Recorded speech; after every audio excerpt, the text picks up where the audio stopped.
할렐루야! 하나님의 크신 사랑이 이 시간 우리 가운데 가득한 줄 믿습니다. 오늘 우리는 누가복음 8장 43절로 48절의 본문을 가지고 엎드림이라는 제목으로 하나님의 말씀을 함께 나누도록 하겠습니다. 오늘 우리가 읽은 본문은 예수님 공생의 제2년 마지막 때 행하신 일이었습니다.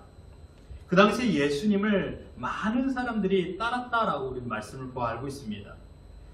그들 가운데는 예수님의 추종자, 특별한 세력들이죠. 바로 예수님의 제자들이 있었고요. 예수님께서 가르치는 말씀을 듣기 위하여서 주님을 따랐던 자들도 있었습니다. 어떤 자들은 목적을 가지고 예수님을 따랐던 자도 있었습니다. 이 목적이라는 것은 무엇일까요? 다름이 아니라 자신이 병으로 고생받는 아픔을 치료하기 위하여서 주님을 따랐습니다.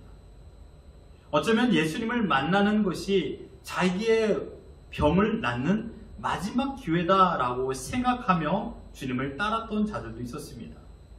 아무리 어떤 방법을 동원한다 할지라도 자신의 병이 치료되지 않는 것을 자신이 알았습니다. 이들에게 예수님께서 자신과 똑같은 병을 치료해 주었다라는 소문을 듣고 직접 목도했던 자들도 있었습니다. 그때 여러분 어떤 마음이 들었을까요? 그래, 나도 이 예수님을 만나기만 한다라면, 이 예수님의 손에 만짐을 당하기만 하면 나도 낫겠구나라는 소망이 생긴 것입니다. 소망입니다. 소망. 그래, 예수님을 만나면 나와 똑같은 병이 나은 것처럼 나도 그 병이 나을 수 있을 거라는 희망과 소망, 나도 고침을 받을 수 있지 않을까, 막연한 기대와 소망을 가지고 주님을 찾아온 것입니다. 그런데 주님께서는 자신을 찾아온 자들에게 병만 고쳐준 것이 아니라, 물론 많은 병자들이 병이 나은 대로 병이 나음을 받고 그대로 돌아간 사람들도 있습니다. 성경에 기록된 치유 사건의 대부분은 예수님께서는요, 병을 낫게 해주시고 그 다음에 자신이 누구인가를 가르쳐 주셨습니다. 그것이 기록되어 있죠, 성경에. 왜냐하면 치유 사역의 목적이 구제가 아니기 때문입니다. 치유 사역의 목적은 구제가 아니라 이 병을 고쳐준 자가 누구인가, 이것을 가르쳐 주기 위한 것입니다. 병으로 고통받는 자, 그러니까 인생에 있어서 가장 괴로운 그때 마음이 약해지고 약해진 그 시기야말로 예수님께 집중할 수 있었던 시기였습니다. 이렇게 표현하고 싶습니다. 좀 육신의 아픔이 있었던 그들에게는 미안한 표현이지만, 육신의 아픔이 예수님을 찾는 연결고리였습니다. 어떻습니까? 여러분들에게 지금 육신의 아픔, 경제적인 어려움, 또한 사업의 흔들림, 가정의 불화, 이러한 이유가 예수님을 찾는 연결고리가 될 수 있습니다. 오늘 본문에서 예수님을 찾는 한 여인, 그 여인과 예수님과의 연결고리는 혈루증이었습니다. 그것도 12해 동안, 12년 동안 혈루병으로 고통을 받던 여인이 이런 생각을 한 것입니다. 예수님의 옷가를 만져서 내가 나을 수 있을 거다 라는 마음을 가지고 주님 앞에 왔고 기어이 예수님의 옷자락을 만졌다라는 이야기입니다. 마가복음에서도 이 여인의 이야기가 나오는데, 그 여인의 상태를 이렇게 표현했습니다. 많은 의사에게 여러 가지 방법으로 치료하려 노력했지만 낫지 못했다. 아마도 불치의 병인 것 같습니다. 그리고 오랜 시간 병을 치료하기 위하여 노력했기 때문에 자기가 가지고 있는 모든 돈도 재산도 다 허비하였다라고 말하고 있습니다. 이제는 자기가 더 이상 노력할 수 있는 그런 경제적인 능력도 없고 자신의 몸은 더 아파하기 때문에 비참한 상태라고 마가복음에서 고백하고 있습니다. 구약 성경에 의하면요, 이런 율주병에 걸리면 불결하다라고 생각하여서 이스라엘 사회에서 추방했습니다. 자기의 동네에서 추방했다는 것입니다. 당시 사회에서는요, 율주병에 걸린 사람을 불쌍히 여기는 것보다 아이고 얼마나 힘들었을까 동정하지 않았습니다. 그 사람의 마음을 헤아려 주지 않았습니다. 이런 생각을 가졌습니다. 왜? 어떻게? 무엇을 했기 때문에 이 여인이 이런 불결한 병을 걸렸는가? 아마도 이 여인이 부정한 행동을 했기 때문에 하나님께 심판을 받아서 낫지 못하는 이 유출병에 걸린 것이다 라고 그 사람을 온전히 죄인으로 몰감했습니다. 그리고 그 사람을 볼 때마다 치욕적인 말을 했습니다. 유출병에 걸린 사람은 그 치욕을 무릅쓰고 생활을 해야만 했습니다. 그것이 그 여인에게 얼마나 큰 고통이었겠습니까? 외롭고 고독하고 사회에서는 추방당하고 아무도 상대해주지 않았고, 그런데다가 자신을 죄인으로 여기며 깔보는, 자신을 더럽게 여기는 가장 비참한 현실 가운데 이 여인이 살고 있었던 것입니다. 꼭 굳이 여러분에게 도입해보라고 말하고 싶진 않습니다. 그러나 생각해보면 참으로 비참한 인생이었구나라는 것을 우리는 알 수 있습니다. 이런 괴로운 사실 속에서 이 여인은 예수님께 나온 것입니다. 예수님께서 지나가신다고? 옳지, 예수님한테 가서 내 병이 낫도록 나도 한번 노력해야 되겠다. 진짜로 예수님이 나와 눈이 아이 컨택이 되고 나를 불러서 예수님께서 그래, 네 병에서 나음을 받을 것이다 라는 말씀만 해주신다라면 나는 낫지 않겠는가? 라는 막연한 기대와 소망을 가지고 주님께 나온 것입니다. 하지만 이 여인이 어느 정도의 믿음이 있었는지에 대해서는 성경에서 정확히 말씀하고 있지는 않습니다. 그러나 우리는 이 여인의 태도를 통하여서 보면 예수님을 신뢰하는 신앙은 가지고 있었다는 것을 알 수 있습니다. 예수님을 신뢰하는 신앙. 예수님을 만나면 내 병이 나을 수 있을 거라는 신뢰였습니다. 그리고 그 여인이 했던 행동이 무엇입니까? 44절에 보면 예수님의 옷가에 손을 대었다라고 말하고 있습니다. 이 말은 예수님의 옷을 만졌다라는 것입니다. 예수님의 옷에 옷자락을 만진 것입니다. 여기서 옷가라는 말은 겉옷의 이 가를 말하고 있습니다. 그러니까 옷의 끝을 만진 것입니다. 그리고 이 손을 대니 라는 말의 원어를 보면 살짝 만졌다가 아니라 여기서 말하고 있는 것은요, 바로 꽉 잡았다라는 것입니다. 여기서 말하고 있는 손을 대다라는 것은 이 헵사토라는 헬라어인데 여기서 살짝 대다가 아니에요. 여기서 영어로는 터치라고 말하고 있는데 헬라어 원어로는 꽉 붙잡았다라는 것을 말하고 있습니다. 가던 길을 멈추게 하는 만큼의 꽉 붙잡은 그것을 헵사토라고 말하고 있습니다. 이것이 그 여인의 신앙 고백이었습니다. 예수님의 옷자락을 꽉 붙잡는 것. 간곡한 마음으로 손으로 예수님의 옷자락을 꼭 붙잡았어요. 이 여인은 호기심으로 예수님을 찾은 것이 아니라, 호기심으로 예수님 옷자락을 만진 것이 아니라 믿음을 가지고 예수님을 신뢰하는 마음을 가지고 예수님의 옷자락을 붙잡았던 것입니다. 그리고 어떤 일이 났습니까? 우리 44절 같이 한번 읽어보겠습니다. 시작! 예수의 뒤로 와서 그의 옷가에 손을 대니 혈루증이 즉시 그쳤더라. 옷가에 손을 댄 이 여인의 몸의 변화를 이 여인이 알았습니다. 무엇입니까? 바로 혈루증이 즉시 그쳤더라. 그리고 예수님께서도 이 사실을 하셨습니다. 그래서 45절과 46절에 보면 이렇게 말합니다. 예수께서 이르시되 내게 손을 댄 자가 누구냐 하시니 다 아니라 할 때 베드로가 이르되 주여 무리가 밀려들어 미나이다. 예수께서 이르시되 내게 손을 댄 자가 있도다. 이는 내게서 능력이 나간 줄 알미로다 하신대 라고 말하고 있습니다. 예수님께서는 이 여인이 자기 뒤에 와서 손댄 것을 아시고 찾으시니까 베드로를 이렇게 말한 겁니다. 아니 선생님, 사람이 이렇게 많이 밀려 들어오고 있는데 뒤에서 사람들이 밀려오는 것이 안 보이십니까? 예수님의 옷자락을 만지고 터치한 사람이 한두 명이겠습니까? 보십시오. 지금도 예수님의 곁에 무수한 사람들이 예수님의 옷자락을 만지고 있지 않습니까? 여기에서 밀려들어 미나이다 라는 헬라어 원어를 보면 시네프니곤입니다. 시네프니곤이라는 것이 뭐냐면 바로 숨이 막힐 정도로 많은 무리가 애워싸다라는 뜻입니다. 질식할 정도라고 표현할 수 있겠죠. 막 너무 밀려들어서 숨을 쉴 수 없을 정도. 이게 바로 스니프니군입니다. 스네프니군. 예수님을 찾아왔던 사람들이 밀고 밀어들어서 예수님을 옴짝달싹 없게 만든 것입니다. 원문이 보여주는 당시 모습은 숨이 막힐 정도로 서로 밀어붙이면서 예수님을 잡아당기고 있는 것입니다. 이런 상황에서 예수님께서 누군가 자기에게 믿음을 가지고 예수님을 신뢰하고 예수님을 만진 자가 있다는 것을, 신랑이 가운데 들어 닥치면서 밀리면서 만지는 손이 아니라 믿음을 가지고 예수님을 신뢰하는 마음을 가지고 만진 자가 있다는 것을 예수님께서 아셨습니다.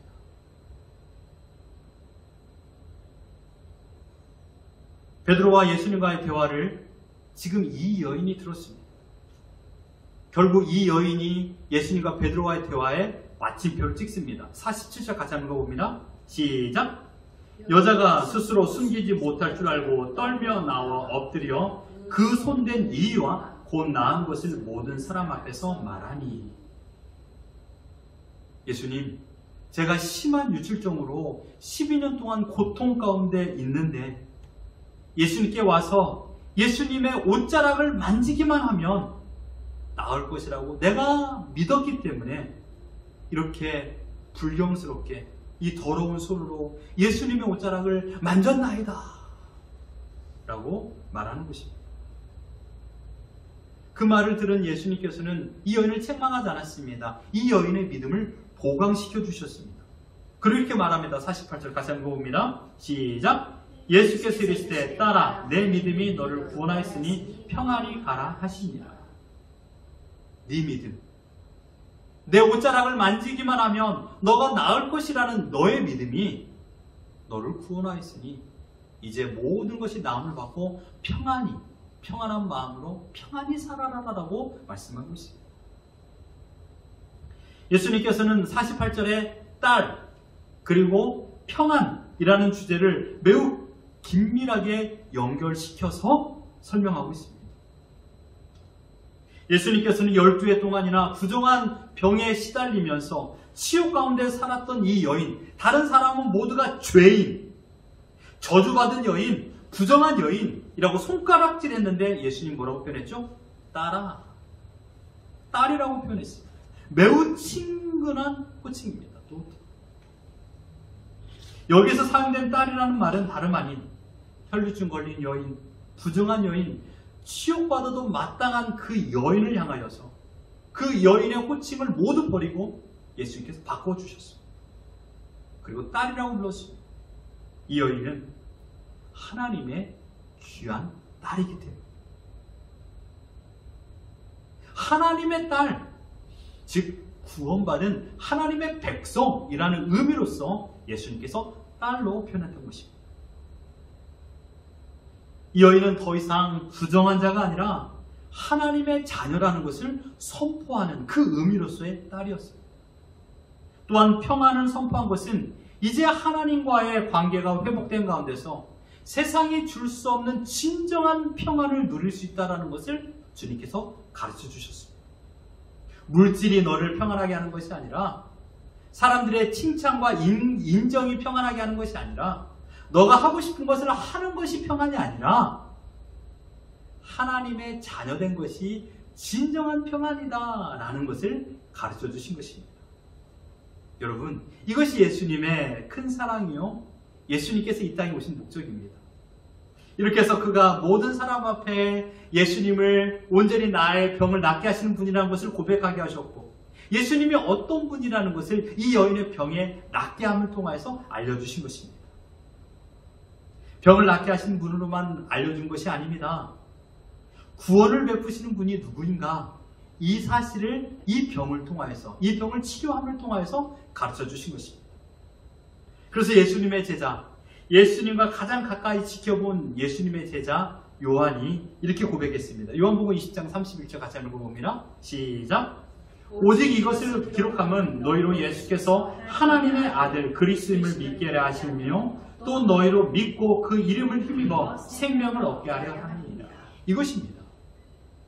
이 사복음서가 기록된 목적은 예수님의 귀한 이적을 찬양하기 위한 것이 아니라 이 귀한 이적을 행하신 예수님을 하나님의 아들로 믿고 그 믿음을 가짐으로 바로 영생, 생명을 얻을 수 있다는 것을 알려주기 위한 것입니다. 이 목적을 위하여 예수님께서 12의 병에 걸린, 혈루병에 걸린 여인을 치료한 것입니다. 예수님은 과연 어떤 분인가? 단순한 마술이나 기적을 향하여 사람들의 인기를 얻기 위한 수단으로 사용하는 마술사가 아니었습니다. 물론 여러분, 마술로도 혈루병을 낫게 할 수는 없죠. 이 기적을 통하여 하나님께 나아가는 유일한 생명의 길이 자신인 것을 가르쳐 주었습니다. 그래서 제자 요한이 이렇게 표현합니다. 요한복음 14장 6절 같이 한번 읽어봅니다. 시작. 예수께서 이르시되 내가 곧 길이요 진리요 생명이니 나로 말미암지 않고는 아버지께로 올 자가 없느니라. 내가 유일한 길이다. 내가 유일한 길이다. 나만이 하나님께로 나아갈 수 있는 길이다라는 것을 가르쳐 주기 위하여서 이 기적을 베푸신 것입니다. 이제 이 여인은 부정하고 악하다라는 꼬리표를 떼고 하나님의 자녀라는 선포와 함께 진정한 평안을 누리며 살 수 있었습니다. 이것이 오늘 본문의 전반적인 내용입니다. 이 본문에서 우리는 한 가지만을 생각해 보길 바랍니다. 과연 무엇이 이 여인의 병에서 낫게 하였는가? 물론 예수님의 능력이죠. 예수님께서 이 여인을 치료하여 주셨습니다. 여러분, 그러나 예수님이 살았던 그 당시 예수님의 능력을 모르는 사람이 있었을까요? 예수님께 나아가기만 하면, 믿음을 가지고 나아가기만 하면 모든 병에서 나음을 받고 눈을 뜨고 안진뱅이가 일어나는 것을 모르는 사람이 있었을까요? 직접 눈으로 봤던 사람도 있고요. 자기 가족 가운데 나았던 사람도 있었습니다. 귀로 들었던 사람도 있었습니다. 하지만 예수님이 병을 치료해 준다는 사실만 안다고 해서, 예수님이 병을 치료해 준다는 사실을 안다고 해서 병이 나은 것은 아닙니다. 아주 중요한 거예요. 생각해 보십시오. 그 당시 유출증에 걸린 사람이 여인 한 사람이었을까요? 오늘 본문과 함께 등장하는 회당장 야이로의 딸이 나옵니다. 그 회당장 야이로의 딸만 몸이 아팠을까요? 내 자식은 몸이 안 아플까요? 내 남편과 내 아내는 몸이 안 아팠을까요? 죽을 병에 걸린 사람이 수도 없이 많았을 것입니다. 소경과 귀신 들린 사람이 한두 명이었겠습니까? 문둥병자가 한두 명이었겠습니까? 많은 사람들이 아파하고 고통 속에 있었습니다. 예수님께 나아가기만 하면 병이 낫는다라는 사실을 알고 있었습니다. 더 중요한 것이 무엇인지 아십니까? 유대인들, 그러니까 바리새인과 서기관들, 유대 종교 지도자들 가운데 불치병에 걸린 사람들은 없었을까요? 유대 종교 지도자들, 바리새인과 서기관들 중에는 몸이 아픈 사람이 없었을까요? 자기 자녀가 아프지 않은 사람이 없었을까요? 그러나 성경에 보면 바리새인과 서기관들이 치료를 받았거나 예수님의 기적의 은혜를 경험했던 사람은 거의 많지 않습니다. 대표적인 사람이 바로 회당장 야이로의 딸을 예수님께서 치유해 준 사건입니다. 살린 것이죠. 여기에서 우리는 왜라는 질문을 할 수 있습니다. 왜 바리새인과 서기관들, 자칭 이스라엘의 종교 지도자들은 예수님이 기적을 통하여 병을 고쳐준다라는 사실을 알면서도 이 기적을 경험해보지 못했을까요? 왜 많은 사람들이 몸이 아팠음에도 불구하고 예수님의 치유의 기적을 경험해보지 못했을까요? 저는 한 가지로 생각합니다. 지식과 믿음은 다릅니다. 예수님께서 병을 낫게 해주신다는 것은 지식이에요. 귀로 듣고 눈으로 보았기 때문에 지식의 어떤 근거가 될 수 있습니다. 그러나 그것이 믿음으로 되는 것은 온전히 하나님의 은혜라는 사실입니다. 여러분이 예수님을 지식적으로 하십니까? 믿음으로 하십니까? 죽은 나사로가 살아났다. 이것을 눈으로 봤고 귀로 들었기 때문에 그들은 지식적으로만 알고 있었지만 이 지식이 믿음이라고는 할 수 없습니다. 믿음은요, 아는 것, 지식을 기본으로 하여 한 가지를 더 해야 됩니다. 신뢰해야 됩니다. 여기 계신 분들 중에 그래, 기도해서 하나님께서 응답해 주시면 우리 가정이 잘 될 줄 내가 알아. 지식을 모르는 사람이 어디 있습니까? 그런데 여러분이 정말 기도하면서 하나님을 신뢰하며 믿음으로 나아가고 계십니다. 우리들의 자녀의 인생을 내가 책임지는 것이 아니라 하나님께서 책임지시는 것 지식적으로 알고 있습니다. 그러나 여러분이 정말 내 자녀를 책임지실 분이 하나님이라는 것을 믿으며 신뢰하십니까?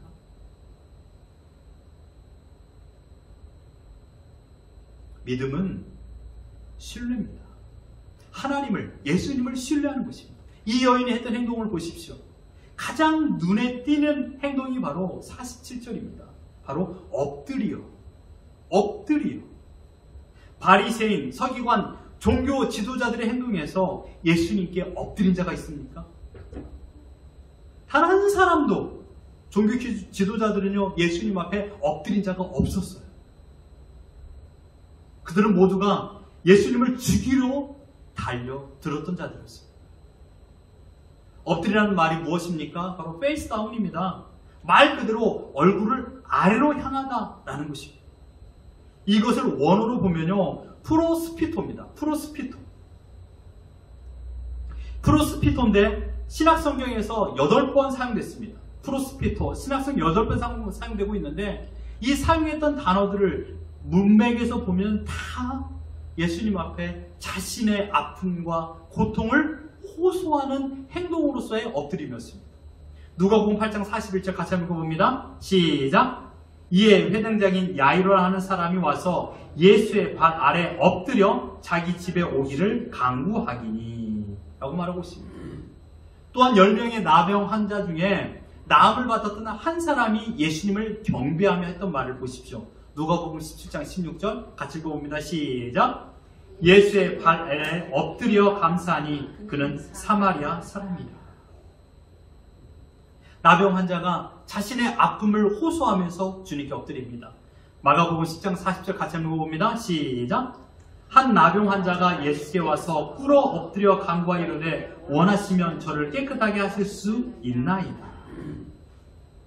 이들의 공통점은 무엇입니까? 예수님을 신뢰하고 그 앞에 엎드렸다라는 것입니다.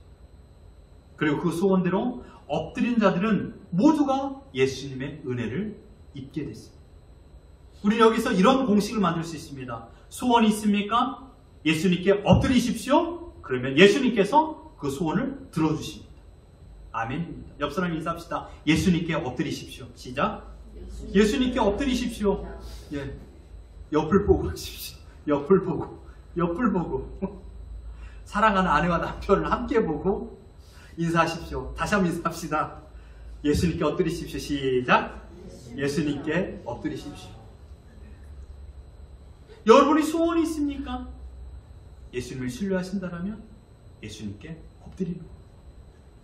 결국 어떻게 된다고요? 예수님께서 우리의 소원을 들어 응답하신다. 엎드림의 반대말을 성경에서 찾아보니 한 가지가 떠오르더라고요. 하나님께서 이스라엘 백성을 책망할 때 했던 말입니다. 신명기 9장 13절 같이 한번 읽어봅니다. 시작!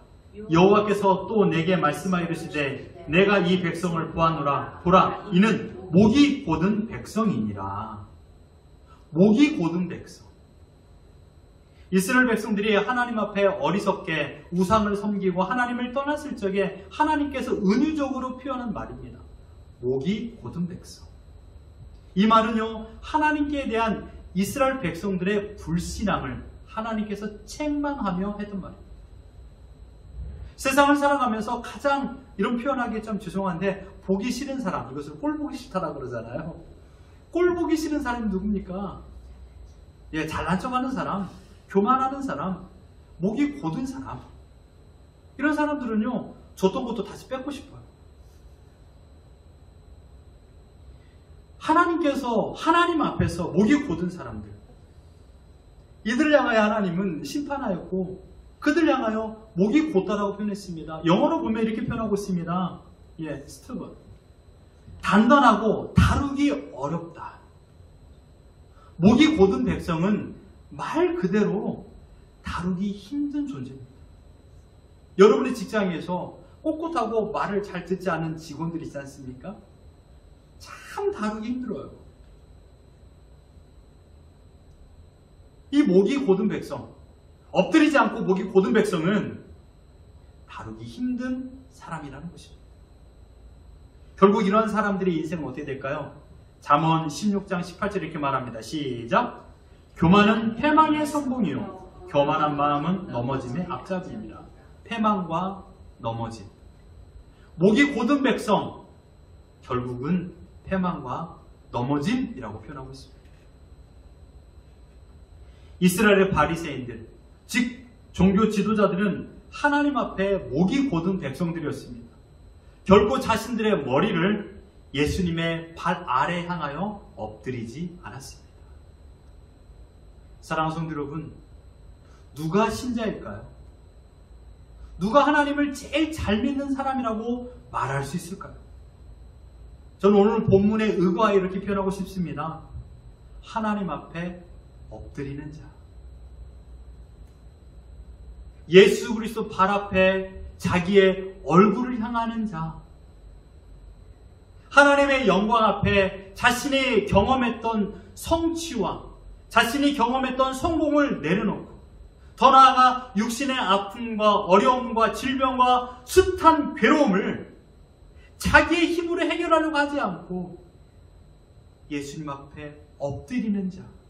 주님, 제발 지금 나의 형편을 불쌍히 여겨 주옵시고 우리들의 가정을 하나님 굽어 살펴 주옵소서 라고 기도하며 엎드리는 자가 신앙 있는 신자라는 것입니다.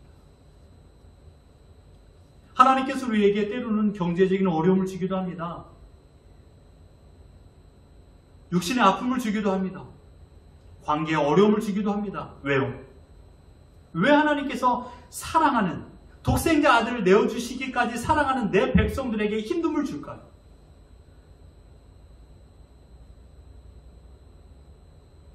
엎드리게 하기 위한 것입니다. 너가 나를 믿는다라면 내 앞에서 지금 엎드려 나에게 기도하라 라는 그 말씀입니다. 엎드리며 그 다음에 이어지는 말씀을 다 찾아보면요, 대부분이 다 엎드리며 울다, 엎드리며 기도하다, 엎드리며 간곡하다라고 표현하고 있습니다. 결국 엎드림은 기도의 한 형태요. 엎드림은 믿음의 고백입니다.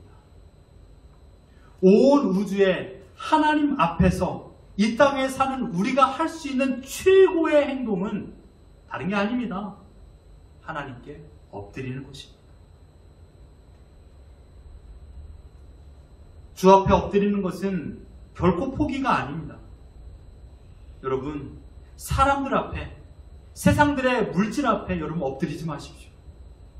잘못된 선택입니다. 왜냐하면 사람이나 세상의 물질은 우리를 영원히 살릴 수 있는 능력이 없기 때문입니다. 누가 하나님을 믿는 사람이라고요? 하나님께 엎드리는 사람이 하나님을 믿는 사람입니다. 하나님께 엎드리면, 하나님께 항복하면, 하나님의 존재를 인정하고 신뢰하면 하나님께서 그의 엎드림을 불쌍히 여기시고 그를 다시금 일으켜 세우십니다. 사랑하는 내 딸아, 이제 평안히 가라. 사랑하는 내 아들아, 이제 평안히 가라. 너가 모든 아픔에서 노임을 받았다 라고 주님께서 우리에게 말씀하십니다. 그렇다면 무엇이 엎드림일까요? 하나님께 예배하는 것이 엎드림입니다. 예배라는 것을 우리는 워십이라고 말하지만 어떤 이는 서렌더라고 표현했습니다. 예배는 곧 하나님께 항복하는 것이다. 하나님께 항복하는 것, 이것이 바로 예배요. 이것이 바로 엎드림이다라고 말하고 있습니다. 우리가 매일마다 하나님 앞에 항복하는 것. 예수님의 은혜가 아니면 저는 살 수 없다라는 것을 신하며 살아가는 것이 엎드림입니다. 하나님, 내 남편의 사업에 하나님의 은혜가 없으면 결코 해결할 수 없습니다. 이것이 엎드림이요. 이것이 예배입니다. 우리들의 자녀, 내 힘으로 할 수 없습니다. 하나님께서 그들의 마음을 바꿔주시고 그들의 걸음을 인도하여 주옵소서. 하나님께 두 손 들고 항복하는 것, 이게 예배요. 이것이 엎드림입니다. 나의 건강, 하나님께서 책임져 주지 아니하시면 나는 단 하루도, 단 1분도 살 수 없습니다. 라고 고백하는 것이 하나님께 예배하는 것이요. 하나님께 엎드리는 것입니다.